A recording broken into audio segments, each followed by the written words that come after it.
미국 해군사관학교의 한 교수가 조용히 질문을 던졌습니다. 왜 우리 교과서엔 이순신이 없는가? 처음엔 아무도 대답하지 않았죠. 관심도 없었습니다. 그런데 그날 이후 이상한 일들이 일어나기 시작했어요. 학생들의 발표 도중 눈물이 터지고 미국의 한 만화가는 자비를 털어 이순신을 그려냈습니다. 심지어 출판사는 기존 교과서를 폐기하고 전면 재편집에 들어갑니다. 그 모든 파장의 시작은 단 한 문장이었습니다. 신에게는 아직 12척의 배가 남아있사옵니다. 그 한 문장이 미국 해군의 교과서를 뒤흔들었습니다. 어떻게 이게 가능했을까요? 저는 미국 해군사관학교에서 고전 해전사를 가르치는 앤드류 칼라일입니다. 매일 아침 강의실에 들어서면서 느끼는 건 우리 커리큘럼이 여전히 넬슨 제독을 중심으로 돌아간다는 점이죠. 트라팔가 해전, 나일 강해전. 학생들은 대영 제국의 영광스러운 승리를 외워가며 해전사를 배웁니다. 물론 넬슨은 위대한 제독이에요. 하지만 과연 그것만으로 충분할까요? 어느 날 강의 중이었습니다. 평소처럼 넬슨의 전술을 설명하고 있었죠. 티자 전법, 함대 분할 전술. 학생들은 열심히 노트를 적어내려가고 있었어요. 그런데 뒷자리에 앉은 한 학생이 손을 들더군요. 교수님, 동양에는 넬슨 같은 해군 제독은 없나요? 순간 강의실이 조용해졌어요. 20여 명의 학생들이 모두 저를 바라보고 있었습니다. 저는 잠시 망설였어요. 사실 머릿속에 떠오르는 이름이 하나 있었거든요. 사실 한국에 이순신이라는 인물이 있어요. 언젠가 꼭 이야기하고 싶었죠. 학생들의 눈빛이 달라졌습니다. 호기심 가득한 표정들이었어요. 한 학생이 다시 물었죠. 어떤 사람인가요? 저는 간단히 대답했습니다. 12척으로 130척을 이긴 제독이라고 해두죠. 다음 시간에 더 자세히 얘기하겠습니다. 그날 밤 집에 돌아와 교수 회의록과 교재 개편안을 펼쳐놓고 앉았습니다. 깊은 고민에 빠졌어요. 우리는 세계를 지키는 해군을 양성하고 있습니다. 그런데 왜 가르침은 유럽에만 머물러 있는 걸까요? 창밖을 바라보며 생각했어요. 진정한 해전사 교육이라면 세계 전체를 아우르는 시각이 필요하지 않을까요? 학생들의 눈빛에서 뭔가 새로운 것을 갈망하는 모습을 봤거든요. 커피 한 잔을 마시며 컴퓨터 앞에 앉았습니다. 이순신에 대해 검색하기 시작했어요. 거북선, 명량해전, 난중일기. 점점 더 많은 정보가 나왔습니다. 읽으면 읽을수록 놀라웠어요. 그 순간 결심했습니다. 이번 학기가 끝나기 전에 반드시 이순신에 대해 제대로 다뤄보겠다고 말이죠. 하지만 어디서부터 시작해야 할지 막막했어요. 서양의 교과서에는 그의 이름조차 제대로 나와 있지 않았으니까요. 책상 위 넬슨의 초상화를 바라보며 중얼거렸습니다. 미안하지만 이제 자리를 좀 나눠줘야겠어요. 시계를 보니 벌써 자정이 넘어가고 있었습니다. 내일부터 본격적으로 이순신 자료를 모아봐야겠다고 생각했죠. 저는 사실 몇 년 전부터 이순신에 대해 알고 있었습니다. 넬슨의 전략을 연구하다가 우연히 발견한 거였어요. 미국 해군 교재의 후반부, 기타 사례 항목에서 처음 그 이름을 봤죠. 이순신 조선의 해군 제독, 임진왜란 시기 활약, 단 한 줄로 요약된 설명이었습니다. 너무 간단해서 오히려 궁금증이 생겼어요.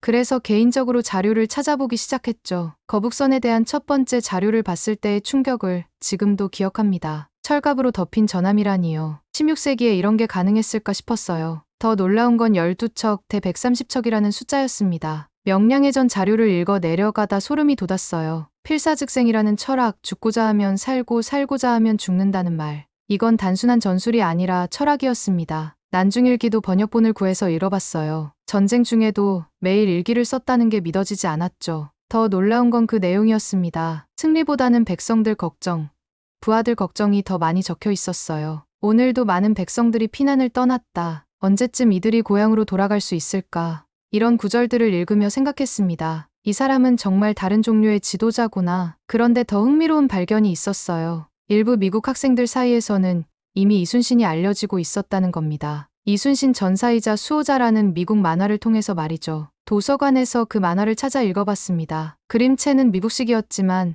이순신의 삶을 꽤 정확하게 그려내고 있었어요. 특히 백성을 향한 마음이 잘 표현되어 있었죠. 학기 말이 다가오고 있었습니다. 저는 특별한 과제를 내주기로 결심했어요. 조별 과제였는데 주제가 좀 특별했죠. 이순신을 조사해 오세요. 단순한 전투 사례가 아닌 그 사람 자체를 말입니다. 학생들이 약간 당황하는 표정이었어요. 아무래도 생소한 이름이었으니까요. 한 학생이 손을 들었습니다. 교수님, 자료는 어디서 찾아야 하나요? 인터넷에 충분히 있을 겁니다. 다만 신뢰할 만한 자료를 찾으세요. 위키피디아만 보지 말고요. 2주 후가 발표일이었습니다. 솔직히 기대 반, 걱정 반이었어요. 학생들이 얼마나 진지하게 조사해올지 궁금했거든요. 발표 준비 기간 동안 저도 더 깊이 이순신을 연구했습니다. 조선 수군의 편성, 왜군의 침입 경로, 당시 동아시아 정세, 공부할수록 이순신의 위대함이 더 선명해졌어요. 특히 인상 깊었던 건 그의 인간적인 면이었습니다. 전쟁 중에도 어머니를 걱정하고 부하들의 안위를 챙기고 백성들의 고통을 함께 아파하는 모습들. 이런 건 넬슨의 기록에서는 찾기 어려운 것들이었죠. 발표 전날 밤, 저는 다시 한번 생각해봤습니다. 과연 학생들이 이순신의 진면목을 발견할 수 있을까요? 아니면 그냥 스쳐 지나갈까요? 내일이 되면 알게 되겠죠. 발표 당일 아침, 강의실에 들어서니 학생들 표정이 평소와 달랐습니다. 뭔가 진지한 분위기였어요. 보통 과제 발표 때는 대충 준비해오는 경우가 많은데 이번엔 달랐죠. 첫 번째 조가 나왔습니다. 팀장인 마이클이 발표를 시작했어요. 이순신은 단 12척으로 130척의 일본 함대를 막아낸 전략가였습니다. 화면에 명량해전 지도가 떴습니다. 울돌목의 좁은 해협, 조류의 방향, 함선 배치도까지 상세하게 분석해놨더군요. 저도 몰랐던 세부사항들이 나오기 시작했어요. 이순신은 물때를 정확히 계산했습니다. 조류가 바뀌는 시점을 노려 적함대를 혼란에 빠뜨렸죠. 학생들이 집중해서 듣고 있었습니다. 평소 딴짓하던 아이들도 고개를 들고 있었어요. 두 번째 조는 더 놀라웠습니다. 에밀리가 발표를 맡았는데 목소리에 감정이 섞여 있었어요. 그는 단 한 번도 해전에서 패하지 않은 조선 수군의 정신적 지주였습니다. 화면에 이순신의 초상화가 나타났습니다. 그리고 난중일기의 구절들이 하나씩 소개됐죠. 전쟁 중에도 매일 일기를 썼습니다. 그런데 그 내용이 자신의 공로가 아니라 백성들 걱정이었어요.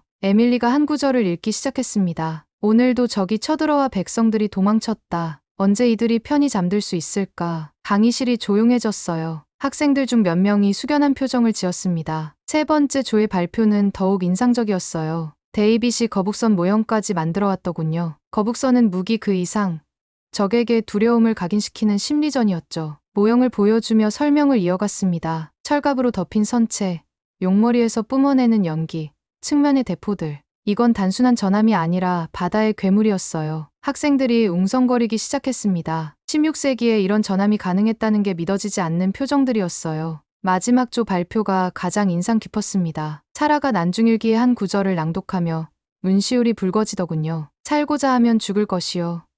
죽고자 하면 살 것이다. 목소리가 떨리고 있었어요. 이 말을 하며 12척의 배로 바다로 나갔습니다. 도망칠 수도 있었는데 끝까지 싸웠어요. 강의실이 완전히 조용해졌습니다. 평소 수업 시간에 보기 힘든 분위기였어요. 발표가 모두 끝나고 저는 학생들을 바라봤습니다. 20여 명의 얼굴에서 뭔가 달라진 모습을 볼 수 있었어요. 단순한 과제 이상의 것을 경험한 것 같았죠. 한 학생이 손을 들었습니다. 교수님, 이순신은 정말 한 번도 지지 않았나요? 그렇습니다. 23전 23승이었죠. 또 다른 학생이 질문했어요. 넬슨과 비교하면 어떤가요? 저는 잠시 생각했습니다. 이건 정말 중요한 질문이었어요. 둘 다 위대한 제독입니다. 하지만 이순신에겐 넬슨과 다른 점이 있어요. 백성을 향한 마음이죠. 그 순간 결심했습니다. 이건 그냥 한 장의 과제가 아니야. 이순신을 제대로 조명할 세미나를 열어야겠어. 수업이 끝나고 학생들이 하나둘 나가면서도 이순신 이야기를 계속하고 있었어요. 이런 반응은 처음 봤습니다. 그날 저녁, 저는 세미나 계획을 세우기 시작했습니다. 학생들의 반응을 본 후, 저는 본격적으로 이순신 연구에 뛰어들었습니다. 그런데 조사하다 보니 흥미로운 사실을 발견했어요. 미국에서 이순신 만화를 그린 사람이 있다는 거였죠. 올리 컴파니하는 작가였습니다. 본명은 공개하지 않고 활동하고 있었어요. 저는 그를 직접 만나보고 싶었습니다. 어떻게 미국 사람이 이순신에 관심을 갖게 됐는지 궁금했거든요. 인터넷을 뒤져서 겨우 연락처를 찾았습니다. 이메일을 보냈더니 놀랍게도 답장이 왔어요. 전화 인터뷰도 흔쾌히 응해주더군요. 그는 30대 초반 정도의 목소리였습니다. 이순신을 알게 된 계기가 정말 독특했어요. 어릴 때 위성방송으로 한국 드라마 불멸의 이순신을 봤다는 거였습니다. 저는 깜짝 놀랐어요. 미국에서도 그 드라마를 볼 수 있었다니요. 그는 처음엔 그냥 재미있는 사극인 줄 알았는데 점점 빠져들게 됐다고 했습니다. 이순신이라는 인물이 너무 매력적이었다는 거죠. 드라마를 본 후 직접 자료를 찾아봤다고 했습니다. 영어로 번역된 책들,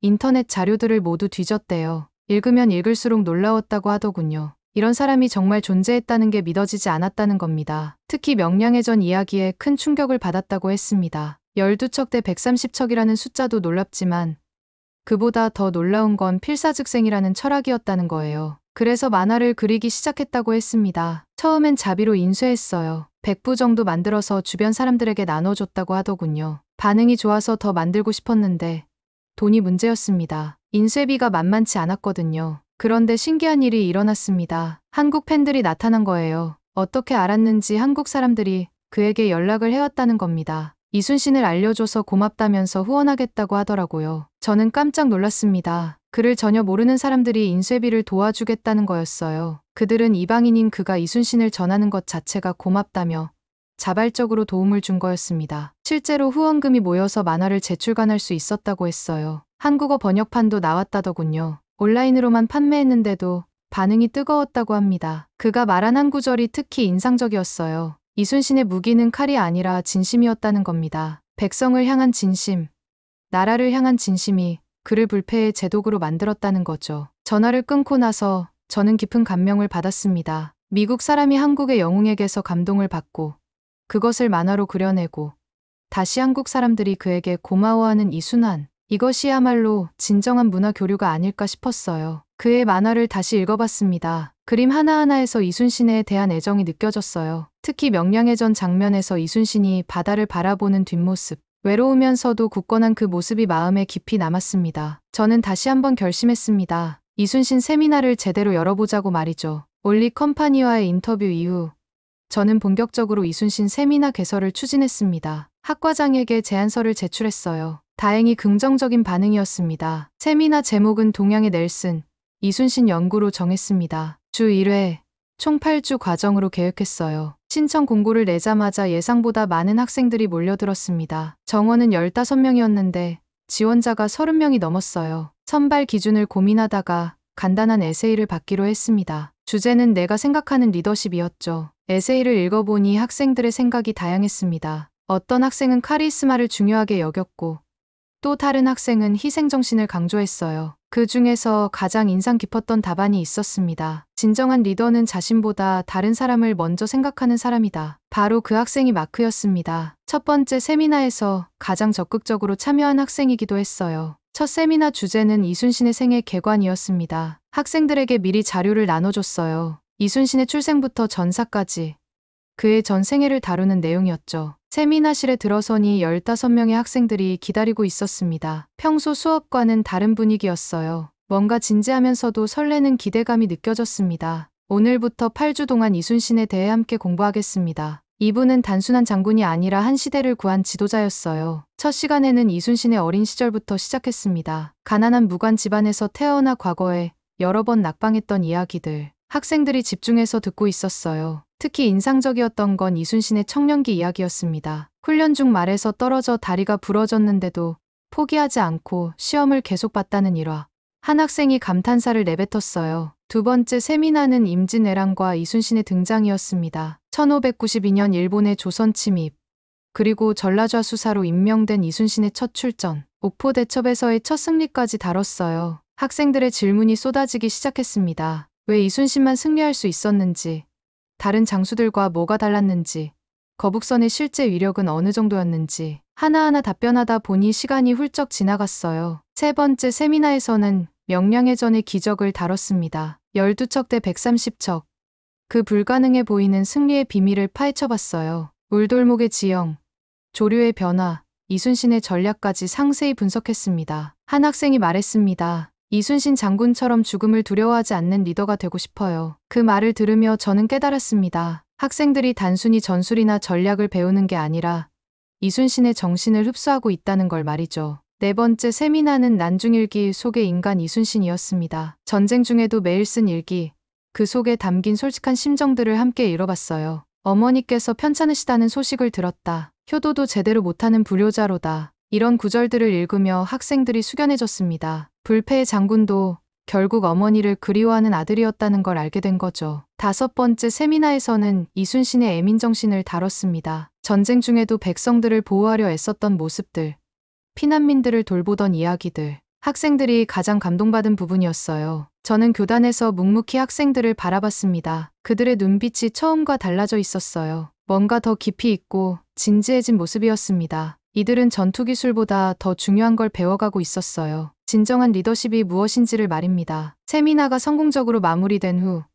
저는 더 큰 그림을 그리기 시작했습니다. 이순신을 단발성 세미나로 끝낼 게 아니라 정규 교과 과정에 포함시켜야겠다는 생각이 들었어요. 미국 해군사관학교의 교과 과정은 수십 년간 큰 변화 없이 유지되어 왔습니다. 넬슨, 마한, 니미츠, 서양 중심의 해전사가 전부였어요. 하지만 이제는 달라져야 할 때라고 생각했습니다. 교과과정 개편 제안서를 작성하기 시작했어요. 밤늦게까지 자료를 정리하고 근거를 찾고 논리를 다듬었습니다. 가장 중요한 건 이순신이 왜 필수 교육과정에 들어가야 하는지를 설득력 있게 보여주는 거였어요. 제안서의 핵심 논리는 이랬습니다. 21세기 해군 장교들은 전 세계를 무대로 활동해야 합니다. 그런데 교육은 여전히 서양 중심이에요. 동양의 해전사, 특히 이순신 같은 뛰어난 전략가를 모르고는 진정한 글로벌 리더가 될 수 없다는 거였죠. 또한 이순신의 리더십 철학은 현대에도 충분히 적용 가능하다고 강조했습니다. 백성을 생각하는 마음,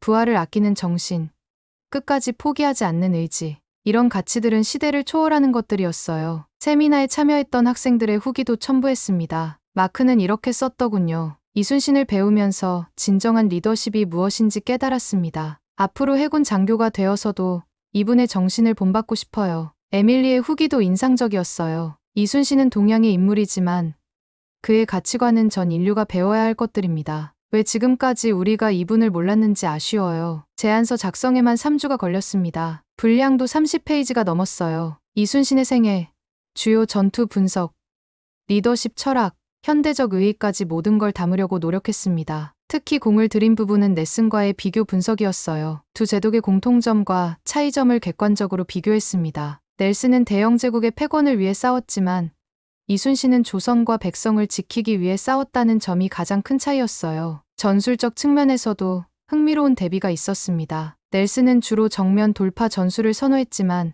이순신은 지형과 조류를 활용한 유인 전술의 달인이었죠. 그런데 가장 중요한 차이는 인간적인 면이었습니다. 넬슨은 영웅적이고 카리스마 넘치는 지도자였지만 이순신은 겸손하고 백성을 생각하는 지도자였어요. 제안서를 완성하고 나서 며칠 동안 고민했습니다. 과연 이게 받아들여질까요?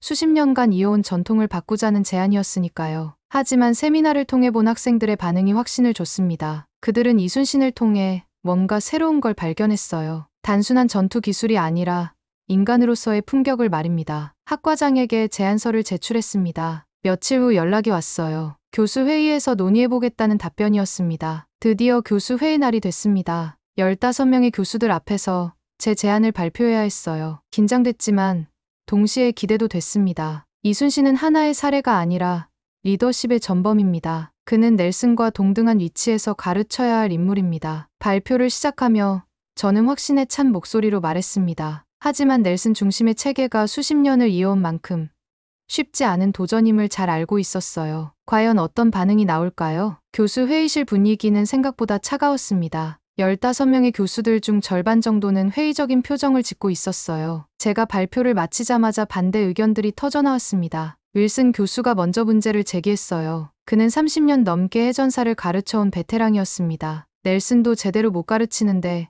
동양 제도까지 추가하는 건 무리라는 지적이었죠. 브라운 교수도 거들었습니다. 트라팔가, 미드웨이, 레이테만 해도 시간이 부족한데 이순신까지 다루는 건 현실적이지 않다는 의견이었어요. 그는 이순신의 전투를 지역 국지전 정도로 평가하더군요. 가장 강한 반대는 스미스 교수에게서 나왔습니다. 미국 해군사관학교는 글로벌 스케일의 해양 전략을 가르치는 곳인데 한국의 역사까지 다룰 필요가 있느냐는 근본적인 문제 제기였어요. 회의장이 일순 싸늘해졌습니다. 예상했던 반응이었지만 막상 직면하니 부담스러웠어요. 하지만 저는 차분히 일어서서 반박하기 시작했습니다. 이순신은 단순한 동양 제독이 아닙니다. 그는 수적 열세 속에서도 단 한 번도 패하지 않은 전략가였고 전쟁 중에도 백성을 먼저 생각한 지도자였습니다. 그 철학은 시대와 국가를 초월합니다. 목소리에 힘을 주며 계속 말했어요. 준비해온 자료들을 하나씩 제시했습니다. 학생들의 세미나 열기, 올리 컴파니의 만화 사례,